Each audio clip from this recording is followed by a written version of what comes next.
Hi, everyone. Welcome back to our study in the book of Acts. We are in Acts chapter 12 today.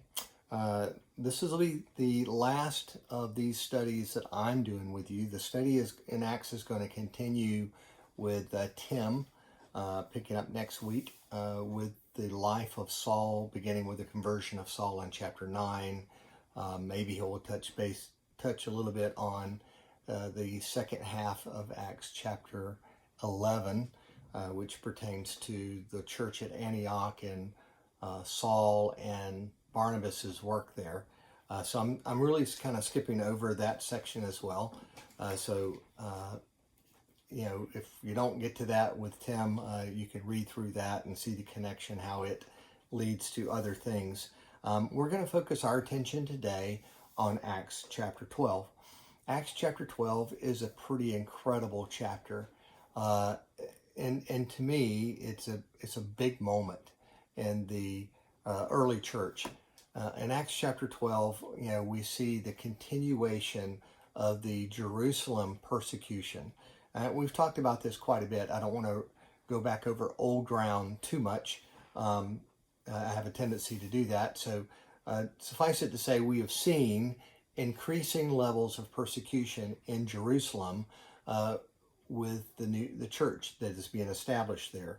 In chapter 4, we saw Peter and John being pulled before the Sanhedrin after they had healed the lame beggar, and people were following after them, and the high priests and the Sadducees grew jealous, and they called them before them and threatened them, told them, don't preach in the name of Jesus anymore.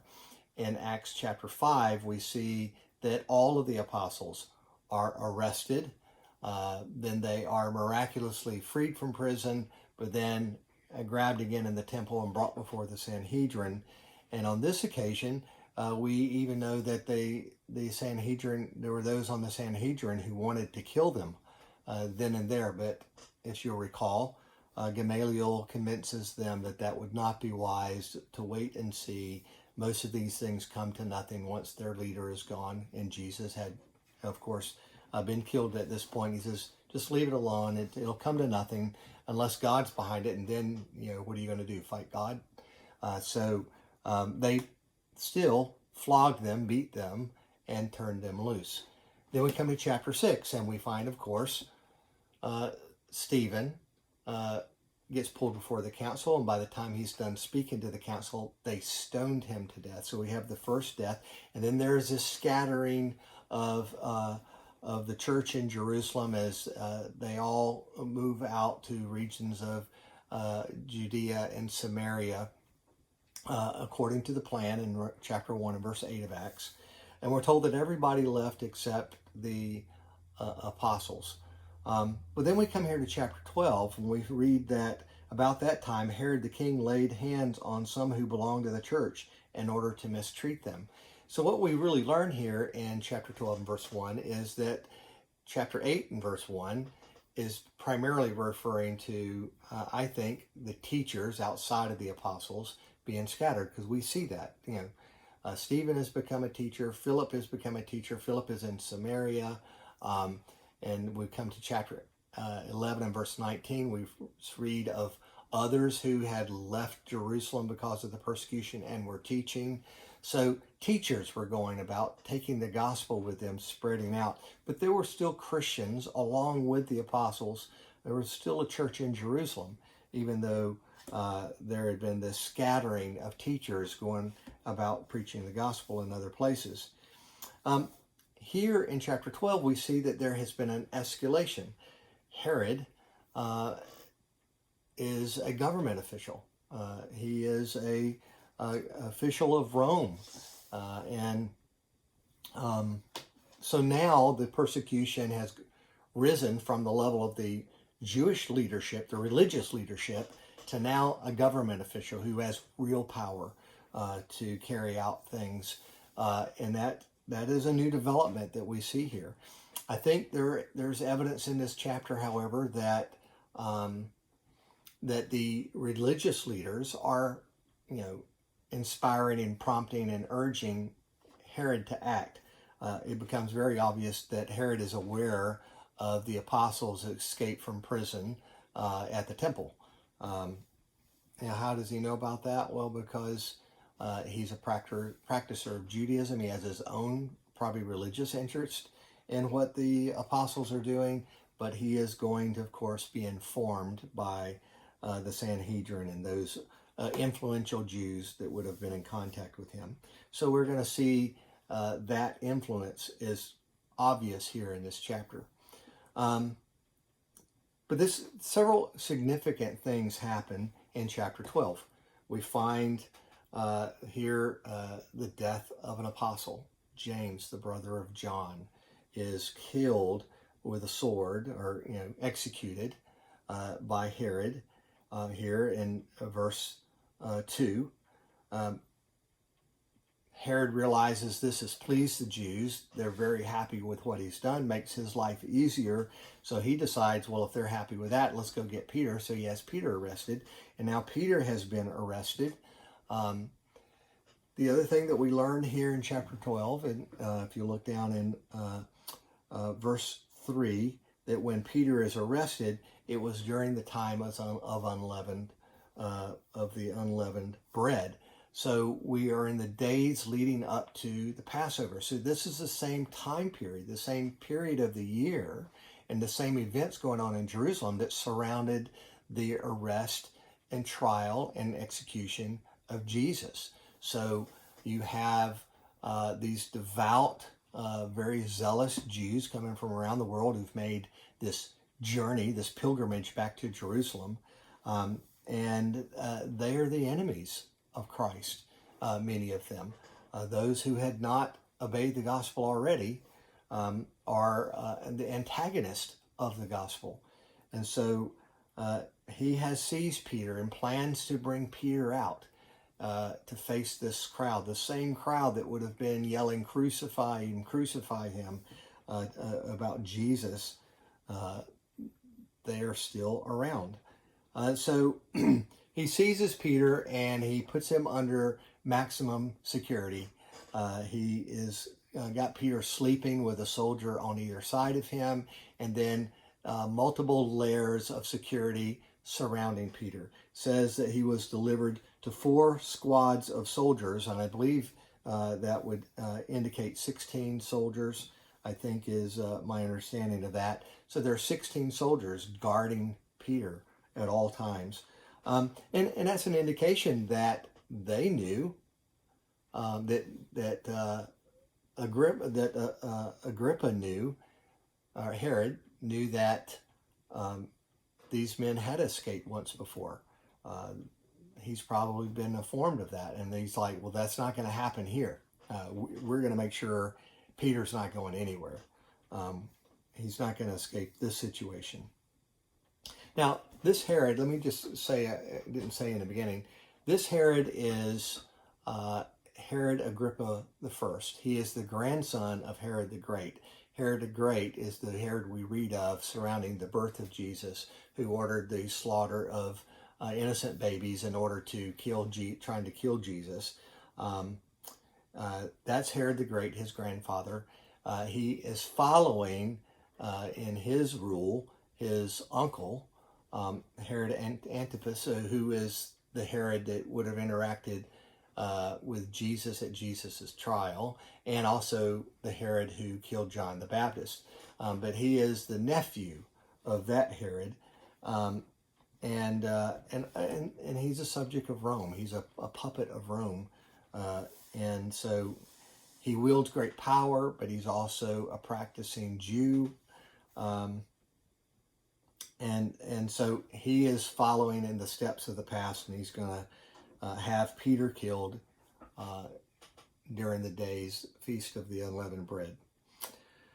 So Peter was kept in prison, but outside of prison is the church in Jerusalem, praying fervently. They are probably wondering, what to do here, because you've got Stephen has been killed, which led to the scattering of people for some period of time. Unclear exactly how long from the death of Stephen these events are happening. I suspect that there's some gaps in time that's not evident to us, or just looking at things on the surface here in Acts. But we have the church mourning now the death of James. So the brother of John the Apostle, the son of Zebedee, James, has been killed. And it's lightly mentioned here in this passage. There's just this one verse where it says he had James, the brother of John, put to death with a sword. And that's the only mention of that. But the church has suffered that loss, and now they are fearful that Peter is clearly the intention of Herod to give Peter the same fate. And the word is out in the city that this is going to happen, that this is about to come about. So in verse 6 it tells us begins to tell us about the miraculous release of Peter from prison. It says, on the very night when Herod was about to bring him forward, Peter was sleeping between two soldiers, bound with two chains, and guards in front of the door were watching over the prison. And behold, an angel of the Lord suddenly appeared, and a light shone in the cell. And he struck Peter's side and woke him up, saying, get up quickly. And his chains fell off his hands. And the angel said to him, gird yourself and put on your sandals. And he did so. And he said to him, wrap your cloak around you and follow me. So there's this scene where with soldiers on either side of him, a light comes on in the cell. The angel hits Peter in the side to wake him from his sleep, and tells him, get your coat, get dressed, put your shoes on, get ready quickly, we have to go. And it's a pretty incredible scene here. And I picture in my mind, not to use a illustration that's distracting in any way, but I picture in my mind this story I once listened to where SEAL Team 6 is going to go in to attempt to rescue two hostages which have been held in this outside campground. Their tents, they've been moved around frequently, but the SEAL team now knows where they are, and they go in at night, and they go into this American hostage, this woman's room, and wake her up, put their hand over her mouth, and explained that they're with the United States government, and they're here to take her out of there. And she was relieved to hear their voice. And here, it's kind of the scene that's being described here in Acts chapter 12 reminds me of that story, where Peter is like, get up, get quickly, get dressed, follow me. And Peter is following the angel out of the jail. And so it says in verse 9, and he went out and continued to follow, and he did not know that what was being done by the angel was real. He but thought he was seeing a vision. If you recall in chapter 10, Peter had the vision regarding Cornelius and things that were clean and unclean. So he's had a vision somewhat recently, I guess. And so he thinks he's seeing another vision. It says, and when they had passed the first and second guard, so they're getting through these multiple layers of security, they came to the iron gate that leads into the city. So they're in the tower here. One side of this tower opened into the temple grounds. The other side opened into the city. It says, and they, when they came to the iron gate that leads to the city, the gate opened for them by itself. So the gate just swings open on its own, like you're walking into a store and the electric doors open. This large gate opens up, and it says, and they went out and went along one street, and immediately the angel departed from him. So suddenly Peter finds himself dressed and outside in the city, outside of the prison, on a side street, and the angel goes away. And we're told that it is then that Peter came to himself and said, now I know for sure that the Lord has sent forth his angel and rescued me from the hand of Herod and from all the Jewish people, from all that the Jewish people were expecting. So you see, the word was out. As all these people have gathered in Jerusalem from all these places, the news about Peter is among the people. They know what's going on, and they are expecting Peter to be delivered up. And this enemy of Moses in their minds is going to be dealt with. And he says he's been delivered from the hand of Herod and from all that the Jewish people were expecting. And when he realized this, he went to the house of Mary, the mother of John, who was called Mark, and there where many were gathered together and were praying. So he goes to the home of Mary, the mother of John Mark. They're all praying. He goes to the right place. There's reasons he would have gone here that I won't take time to go into today, but it says he came there and he knocked at the gate on the door, and a servant girl named Rhoda came to answer it.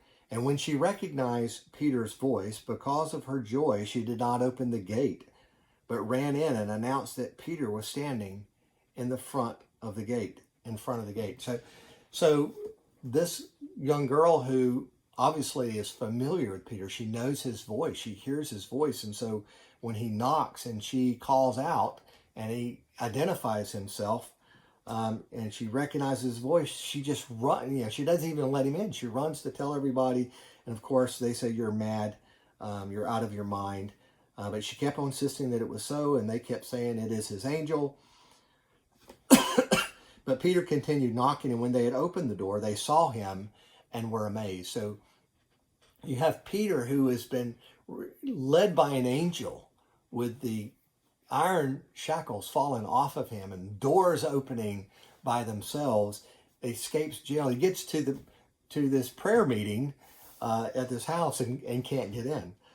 So it's interesting. It's just a little bit of comedy there that she was so excited she left him standing there, but they come out and they see him and they're amazed to see him. And it says, and he motioning to them with his hand to be silent, he described to them how the Lord had let him out of the prison. And he said, report these things to James and the brethren. Now, this James is James, the brother of Jesus. So James, the son of John, the brother of John, the son of Zebedee, an apostle, has been killed by Herod. James, the brother of Jesus, is being spoken of here. And he says, go tell James and the brethren. And there's this hint here, the prominent role that James played in the Jerusalem church. Then he left and went to another place. So the next day comes, and it says, the next day there was no small disturbance among the soldiers as to what could have become of Peter. So imagine these soldiers in the morning realize that Peter's gone, and they're beside themselves. What could have happened? And Herod searched for him and had not found him, and examined the guards and ordered that they be led away to execution. So these soldiers are going to be executed because of Peter's escape. It says, and then he, that is Herod, went down from Judea to Caesarea and was spending time there. So there's this remarkable story that is a swing in emotions. You begin with Herod's involvement in the persecution, the capture of and arrest of some of the church, and the murder or execution of James, the brother of John. It strikes me interesting how little is said about the death of John. It's just stated in a very few words. He had James, the brother of John, put to death with a sword. And so it's easy to overlook the obvious weeping, the obvious loss of the church, of James, the loss to John, his brother of James, is a terrible thing that has happened. And they are praying for Peter because they're worried Peter's going to suffer the same fate. And then suddenly, from that despair, you have the miraculous freeing of Peter from prison. And now Peter appearing before them, and they are all amazed and excited and rejoicing, I'm sure, over the freedom of Peter. There's this great relief and sigh of relief that has come from this. And so it is an incredible swing in emotions that they're experiencing. But I want to get to the last part of this story, and then we'll come back and make some points regarding all of this. Verse 20, speaking of Herod, it says, "Now he was very angry with the people of Tyre and Sidon, and with one accord they came to him, and having won over Blastus, the king's chamberlain, they were asking for peace because their country was fed by the king's country. On an appointed day, Herod, having put on his royal apparel, took his seat on the rostrum and began delivering an address to them. The people kept crying out, 'The voice of a God and not a man.' And immediately an angel struck the Lord of the Lord struck him because he did not give God glory, and was eaten by worms and died." So, in a passage which begins with the threats of Herod against the church, this chapter ends with God striking him down because he did not recognize. I mean, obviously what is happening here is these people are treating him like a god, and Herod is accepting this praise. You remember in Acts chapter 10 when Cornelius dropped to his feet in front of Peter, and Peter says, "No, get up, I'm a man just like you are." Well, this is not what Herod is saying when people are praising him and saying the voice of a God and not a man. This event, this particular event that we're reading about here in chapter 12, verses 10 through 20 through 23, rather, is written about by Josephus, the Jewish historian. He writes about this exact event, describing it and providing a lot of details.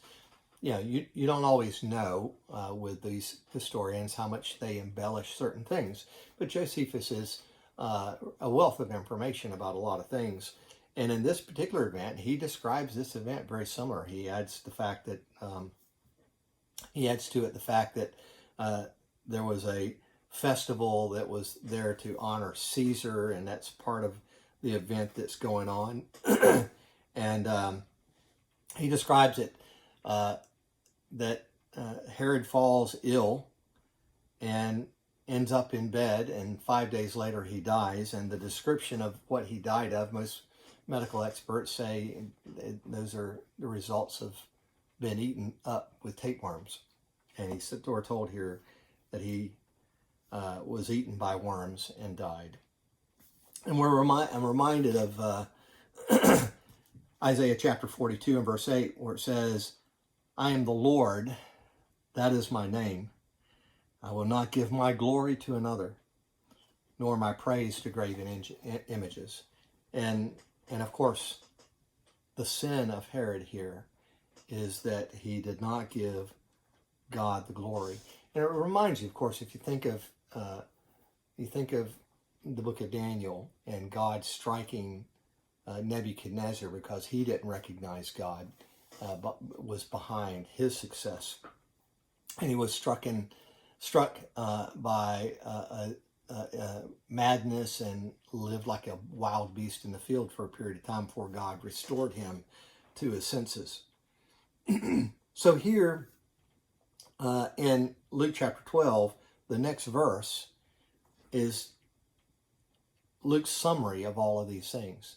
The death of James, the deliverance of Peter, God striking Herod for not glorifying God, and then verse 24, "But the word of the Lord continued to grow and to be multiplied." So I want to, that's the story of chapter 12. I want to make really 3 points about these events that I think are meaningful to me and that I think are in this passage. The first point I want to make is that God does not shield us from all the evil in this world. He doesn't shield us. He doesn't shield the church. He doesn't shield us as individual Christians from all the evil that is in the world. If he did, James would not have been killed. Stephen would not have been killed, right? He doesn't shield us from all those things. Instead, he calls on us to live with our eyes fixed on eternity, to live in this world as though it is not our home, but that rather our eyes are fixed on eternity. And secondly, within that idea, he not only wants us to fix our eyes on eternity, but he calls on us to participate in eternal purposes. He calls on us to participate in eternal purposes. And to conclude that point, I just want to read to you from John chapter 17. I'm gonna read probably a lengthy passage with each of these 3 points, but I'm not gonna say that much myself about them. I think they become obvious here. But keep this in mind: God doesn't shield us from the events of this world, but rather he calls on us to fix our eyes on eternity and calls on us to participate in eternal purposes. Now listen to what Jesus says here in this prayer in John 17. I'm going to read verses 13 through 21. This is Jesus praying to the Father. He says, "But now I come to you, and these things I speak in the world, so that they may have my joy made full in themselves. I have given them your word, and the world has hated them, because they are not of the world, even as I am not of the world. I do not ask you to take them out of the world, but to keep them from the evil one. They are not of the world, even as I am not of the world. Sanctify them in truth. Your word is truth. As you sent me into the world, I also have sent them into the world. For their sakes I sanctify myself, that they themselves also may be sanctified in truth. And I do not ask on behalf of these alone, but for those also who believe in me through their word, that they may all be one, even as you, Father, are in me, and I in you, that they may also be in us, so that the world may believe that you sent me." Here Jesus is saying, I'm sending them into the world. And because they are not of the world has hated them. And Jesus had spoken those words to them in the upper room. The world hates them, Father, like it has hated me. He says, I do not ask you to take them out of the world. What does that mean? I'm not asking you to take them out of the world. They're not going to be free from all the consequences of this world. They're not going to be free from suffering. They're not going to be free from the pain of this world. They're going to suffer for me. But I ask you to guard them from the evil one. Protect their hearts. Don't let them be lost in this endeavor. He says, I'm sending them out like you sent me out. So God hasn't offered to protect us from every evil deed of man. He hasn't offered to keep us from suffering. In fact, the disciples themselves in chapter 5, after they were released following being beaten, it says, and they rejoiced that they were counted worthy to suffer shame in the name of Christ. These men knew. Jesus had predicted. I think about John chapter 21, where Jesus, and I'm going to paraphrase for sake of time, Jesus says to Peter, when you were younger, you walked about wherever you wanted, but when you're older, you're not going to be able to do that, but your arms will be spread out and bound. And it says, and he said this, signifying the nature of his death. And then following those words, Jesus says to Peter, follow me. So Jesus says, you're going to suffer and you're going to die in the same way I have died. I think signifying you'll be crucified. He says, follow me, follow me. So the first point, God isn't shielding us from the troubles of this world, but rather calls on us to live with our eyes fixed on eternity and to participate in eternal purposes. The second point that I want to make about this passage as we look at it together today is that God is aware of our suffering. God knows the pain that this world can bring to us.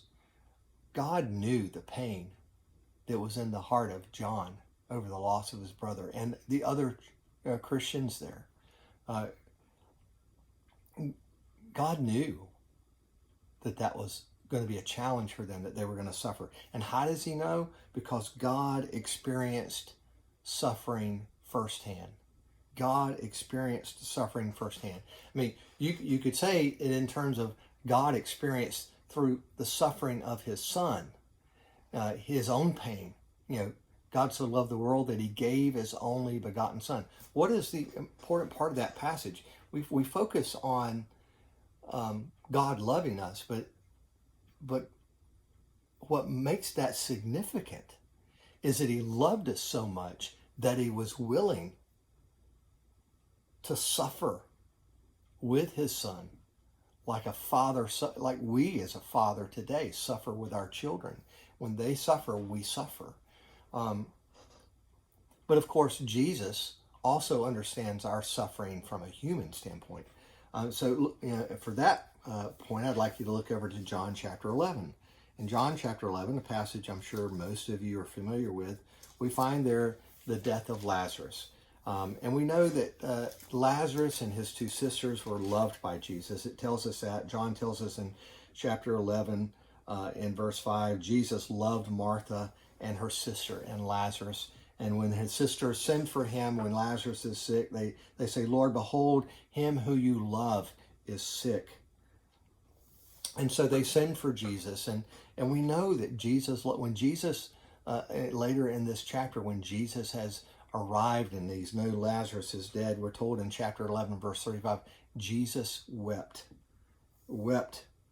over Lazarus. And it says the Jews were saying, see how he loved him. It was apparent to everyone the love Jesus had for Lazarus and the tears that Jesus was shedding over Lazarus. And verse 38, it says, Jesus again, as he approached the tomb, was deeply moved within. Jesus understands human suffering, the suffering of lost loved ones, the suffering of pain, and the suffering of the cross. But here I'm looking at this passage in John 11 because of the death of James. But here we see in John 11 this focus on the right things.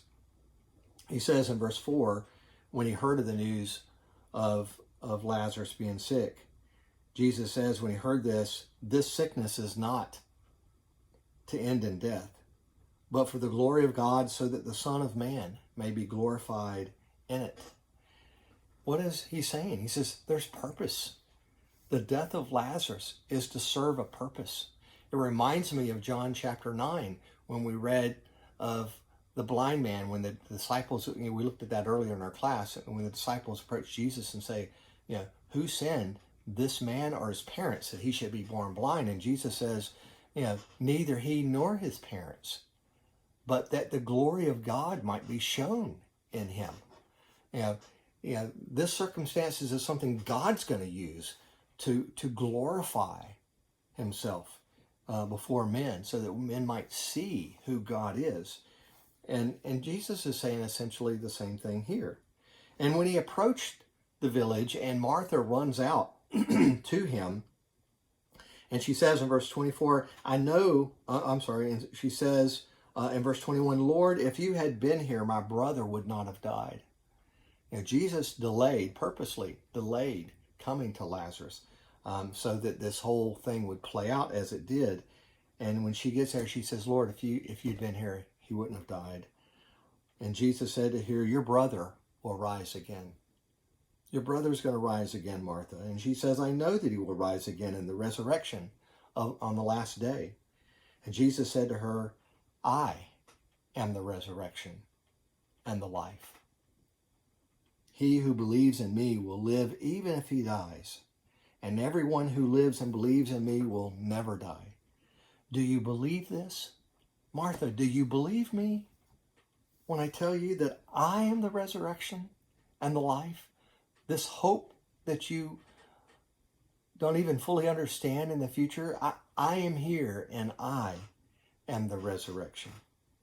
And she says, "Yes, Lord, I believe that you are the Christ, the Son of God, even he who comes in to the world." When they approached the tomb, Martha was worried because Lazarus had been dead for 4 days. And she says, "Lord, it's going to stink. It's going to smell in the tomb because Lazarus has been dead for 4 days." And Jesus said to her, "Did I not say to you that if you believe, you will see the glory of God?" And of course, Jesus raises Lazarus from the dead. You know, does God prevent death? Physical death in this life? No, he doesn't. Lazarus was raised from the dead to glorify God and to teach this message of the resurrection and the life. But, God didn't stop people from dying. He didn't stop us from experiencing the pain of those types of things in this life.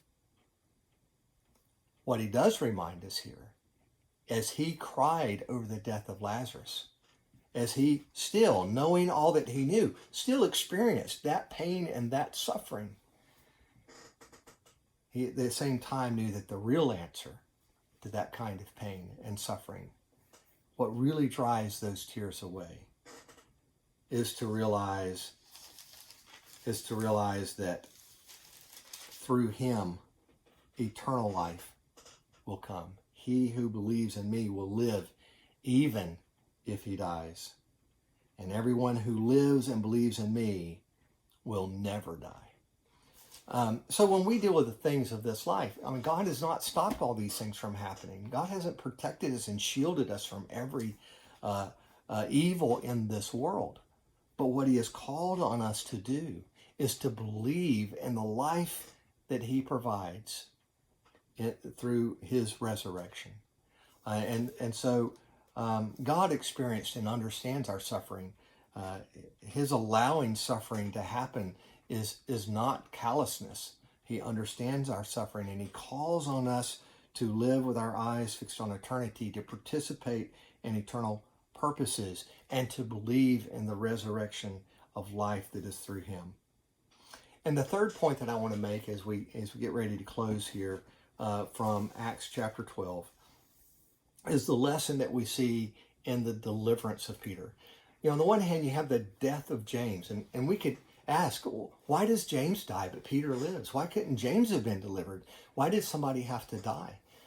Well, I think we've answered that question. Is God has not intervened and stopped all the suffering in the world, the suffering of his servants, of his faithful. That has gone on through time immemorial. Look at Hebrews chapter 11, and it's filled with some of those events, and we can think about those and read about those. But here in this event, we can say, well, why is Peter saved? Why Peter? And why the death of Herod? Well, I think the third point is God is showing the early church that he is in control and that he will keep his promises. They were not to misunderstand the death of James to mean that the church would fail, or that God somehow had no longer had control and no longer had power over things and could no longer see them through to complete their mission, to receive the promises. In fact, he's in control, and he will keep his promises to us. So to conclude this study together today, I want to look over to Romans chapter 8. I'm going to read a pretty lengthy passage here as we close our study together. Romans 8 and verse 28 beginning, it says, "We know that God causes all things to work together for good to those who love God, to those who are called according to his purposes. For those whom he foreknew, he predestined to become conformed to the image of his Son, so that he would be the firstborn among many brethren. And these whom he predestined, he also called. And those whom he called, or these whom he called, he also justified. And these whom he justified, he also glorified. What then shall we say to these things? If God is for us, who is against us?